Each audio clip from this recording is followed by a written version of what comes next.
Deputy Chief Minister is misleading the House. ఎందుకంటే మొన్న deputy chief minister గారు union బడ్జెట్లో మనకు డబ్బులు రాలేదు, మూసీకి డబ్బులు అడిగినామంటే ఇక్కడ నుంచి కొంతమంది అడిగారు మీరు డిపిఆర్ ఇచ్చారా అని. వెంటనే ఆయన ఒక పుస్తకం చూపెట్టి మేము డిపిఆర్ కూడా సమర్పించాము, మాకు డబ్బులు ఇవ్వలేదన్నారు. ఇప్పుడేమో ఎల్ఏ మినిస్టర్ ఏమంటున్నారు, డిపిఆర్ ఇంకా తయారు కాలేదే అంటున్నారు. మరి వాళ్ళకే పొంతన లేదు ప్రభుత్వంలో. నేను ఒకటే అంటా ఉన్నా అధ్యక్ష, ఎన్ని వేల కోట్లు డిపిఆర్ అయినాక పెట్టండి, హౌస్లో పెట్టండి, డిపిఆర్ మొత్తం అయినాక పెట్టండి, చర్చ పెట్టండి. వెంకరెడ్డి గారు కూడా అన్నారు మీరు అడ్డుకోవద్దు, మాకేం లేదు సార్, 1,50,000 కోట్లు ఖర్చు అయినా సరే మీరు చేయండి, we welcome it, we are not opposing it. All we are saying is clarity ఇవ్వండి. ఇది నేను చెప్పలేదు సార్, ఇది ముఖ్యమంత్రి గారి స్టేట్మెంట్. నేనేదో ప్లకార్డులు తీసుకురాలేదు శ్రీధర్ బాబు గారు, ముఖ్యమంత్రి గారి ప్రకటన తీసుకొచ్చినా. అది కూడా ఆంధ్రజ్యోతి పత్రికలు ఏం రాసిండ్రు, 1,50,000 కోట్లతో మూసీ అభివృద్ధి అనే హెడ్డింగ్తో ఆంధ్రజ్యోతి పత్రిక రాసింది. రాసినలో ఏం చెప్పిన అధ్యక్ష, ప్రపంచ స్థాయి పర్యాటక ప్రాంతంగా చేస్తాం, విశ్వనగరంగా చేరుస్తాం, ఎక్కడి నుంచి ఎవరొచ్చినా హక్కున చేర్చుకుంటాం అని సీఎం రేవంత్ రెడ్డి అన్నారు. నేనేమంటున్నా, నేను అనేదల్లా ఒకటే, మా ప్రభుత్వం ఉన్నప్పుడు 100% ఎస్టీపీల ట్రీట్మెంట్ కోసం, ఇప్పుడు ఎంఎన్యూడి మీ దగ్గరే ఉంది చీఫ్ మినిస్టర్ గారు, 3,866 కోట్ల రూపాయలతో, ఎందుకంటే హైదరాబాద్లో ఉత్పత్తి అయ్యే సివరేజ్ 2,000 MLD, మేము ఆనాడే 2,000 MLD కెపాసిటీకి 100% ఎస్టీపీలు పూర్తి చేసే విధంగా ప్రణాళిక రూపొందించిన. మీరు మొన్నపోయి ఒకటి ఓపెన్ చేసిండ్రు, ఉప్పల్లో నల్ల చెరువు ఎస్టీపీ మీరు మొన్నపోయి ఓపెన్ చేసిండ్రు. సరే పని మేము చేసినాం, క్రిబ్బన్ మీరు కట్ చేసిరు, సంతోషం. కానీ మిగతా ఎస్టీపీలు కూడా బ్రహ్మాండంగా పూర్తి చేసినాము. నేను ముఖ్యమంత్రి గారిని అడిగేది ఒకటే, మరి ఎస్టీపీలు 100% అయిపోయిన తర్వాత అంచనా ఖర్చులు ఈ రకంగా పెరుగుతున్నాయంటే నేను వారిని ఒకటే అంటా ఉన్నా, ప్రభుత్వం రిపీటెడ్గా అంటది అధ్యక్ష. ఏమంటారు అధ్యక్ష వీళ్ళు, కాళేశ్వరం ప్రాజెక్టు 1,00,000 కోట్లు ఏటీఎం అయిపోయింది అని మాట్లాడతారు అధ్యక్ష. గల్లీ నుంచి ఢిల్లీ దాకా ఒకటే లొల్లి అధ్యక్ష. నేను వారిని అడుగుతున్నా అధ్యక్ష, మరి 18 లక్షల ఎకరాలకు నీళ్ళిచ్చే కాళేశ్వరం మీద 94,000 కోట్లు ఖర్చు పెడితే గగ్గోలు. ఉత్తమ్ కుమార్ రెడ్డి గారేమో 1,47,000 కోట్లు ఖర్చు అవుతుంది కాళేశ్వరం. 18 లక్షల ఎకరాల స్థిరీకరణ, 18 లక్షల ఎకరాల కొత్త ఆయకట్టిచ్చే ప్రాజెక్టుకు 1,47,000 కోట్లు అయితేనేమో గగ్గోలు పెడతారు. మరి నేను అడుగుతున్నా అధ్యక్ష, మూసీ సుందరీకరణ విషయంలో ఈ మూసీ ప్రాజెక్టుతో మురిసే రైతులెందరూ, నిల్వ ఉంచే టీఎంసీలెన్ని, సాగులోకి వచ్చే ఎకరాలెన్ని, పెరిగే పంటల దిగుబడి ఎంత, తీర్చే పారిశ్రామిక అవసరాలు ఎంత, కొత్తగా నిర్మించే రిజర్వాయర్లు ఎంత, ప్రజలకు కలిగే లాభం ఎంత, సృష్టించే ఆదాయం ఎంత, తప్పకుండా చెప్పాలా.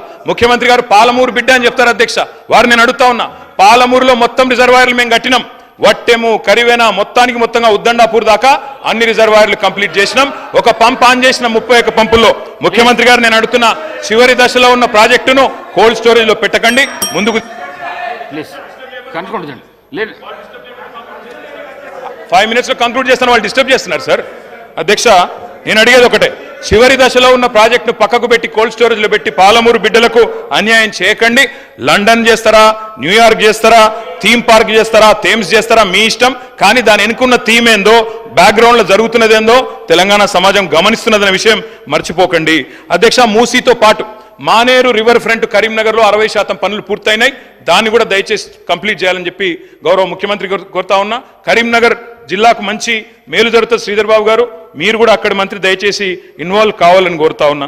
అధ్యక్ష కేంద్రం నుండి నిన్న మా సర్పంచులు వచ్చినారు సార్, మా సిరిసిల్ల సర్పంచులు అందరూ వచ్చినారు, సిరిసిల్ల జిల్లా వేములవాడ నుంచి, అదేవిధంగా మా సిరిసిల్ల నుంచి. ఇప్పుడు కొత్త సర్పంచులు వచ్చే లోపల పాత సర్పంచులకు ఏవైతే బకాయిలు ఉన్నాయో దయచేసి క్లియర్ చేయండి, లేకపోతే మీకు నష్టం మాకు నష్టం. ఎందుకంటే అందులో మీ సర్పంచులు ఉన్నారు, మా సర్పంచులు ఉన్నారు. కొత్త సర్పంచులు వచ్చే లోపల పాత బకాయిలు ఎందుకంటున్నా అంటే, కేంద్రం నుంచి 800 కోట్లు వచ్చినాయి, వాటిని రిలీజ్ చేయండి. Concluding sir, I'm concluding sir. NHM నిధులు 800 కోట్లు వచ్చినాయి, వాటిని కూడా రిలీజ్ చేయండి. మీరు మాట ఇచ్చిన విధంగా ఎల్ఆర్ఎస్ 25 లక్షల మందికి ఉచితంగా అమలు చేయండి. అదేవిధంగా అధ్యక్ష మేము కలిసి వస్తాం, ప్రభుత్వంతో మీరు ఇచ్చిన మాట నిలబెట్టుకోండి, తప్పకుండా కలిసి వస్తాం. మంచి పథకాలు కొనసాగించండి, కేసీఆర్ కిట్లు కొనసాగించండి, పేరు మార్చండి, బతుకమ్మ చీర పేరు మార్చండి, క్వాలిటీ పెంచండి, కొనసాగించండి. పిల్లలకు బ్రేక్ఫాస్ట్ స్కీమ్ తెచ్చాం స్కూల్స్లో, సబితక్క నిన్న చాలా డీటెయిల్గా చెప్పారు. బ్రేక్ఫాస్ట్ స్కీమ్ కొనసాగించండి, మిడ్ డే మీల్ బకాయిలు ఉంటే అవి కూడా ఇవ్వండి. తప్పకుండా నేను మిమ్మల్ని అందరినీ కూడా ముగించే ముందు డాక్టర్ వివేక్ వెంకటస్వామి గారు ప్లీజ్, చాలా టైం అయిపోయింది. ఐ రిక్వెస్ట్ యూ సార్, ఎన్నికలకు 6 నెలల ముందు రాజకీయాలు చేద్దాం. మీరు అన్నారు ముఖ్యమంత్రి గారు, వి వెల్కమ్ ఇట్. మిగతా 4.5 ఏళ్ళు నిర్మాణాత్మక ప్రతిపక్షంగా మా పని మేము చేస్తాం. ప్రజలు మీకు అధికారం ఇచ్చారు, చిన్న వయసులో మంచి చేయండి, ప్రజాస్వామ్యంలో ప్రజలకు సేవ చేసే అదృష్టం మీకు కలిగింది, తప్పకుండా we will support you sir. కానీ దయచేసి మేము మా పార్టీ తరఫున ముగించే ముందు చేసే విజ్ఞప్తల్లా ఒకటి, మా మీద కోపం ఉంటే మమ్మల్ని తిట్టండి, కానీ తెలంగాణ కోసం దయచేసి కలిసిమెలిసి కలబడి నిలబడి పోరాడిన పార్టీని అవమానించకండి, ఉద్యమంలో ఉదయించిన మా పార్టీని అవమానించకండి. కొట్లాట అనేది మా డిఎన్ఏలో ఉంది, తప్పకుండా కొట్లాడతాం ప్రజల పక్షాన. ప్రధాన ప్రతిపక్షంగా మీరిచ్చిన ఒక్క మాట కూడా ఎక్కడ మోసం జరిగినా తెలంగాణ ప్రజలకు మౌనం వహించం, సహించం, భరించం. ప్రాంతం వాడు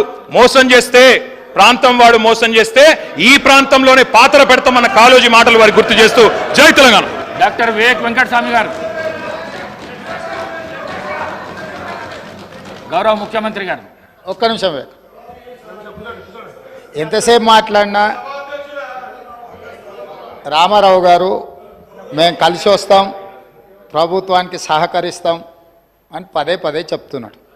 నేను వారికి ఒకటే సూచన చేస్తున్నా, మీరు కలిసి వస్తారా లేదా అనేది, అన్నం ఉడికిందా లేదా అనేది ఒక మెతుకుని బట్టి చూస్తే తెలుస్తుంది.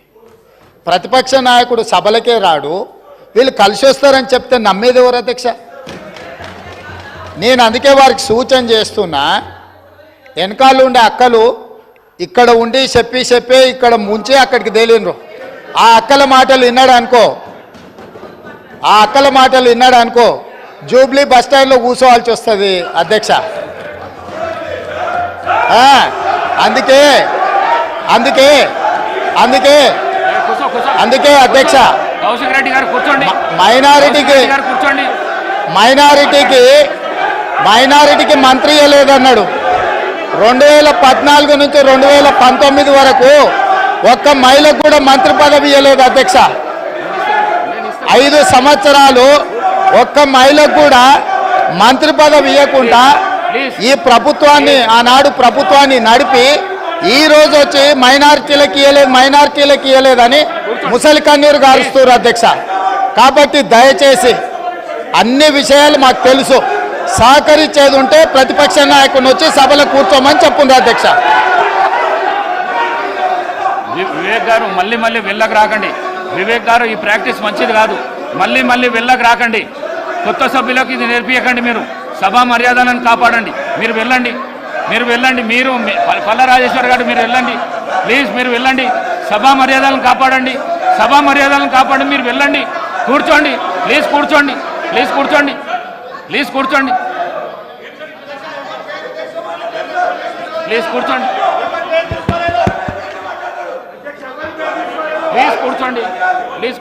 నేను గౌరవ ప్రతిపక్ష శాసనసభ్యులు అందరికీ కోరుతాను.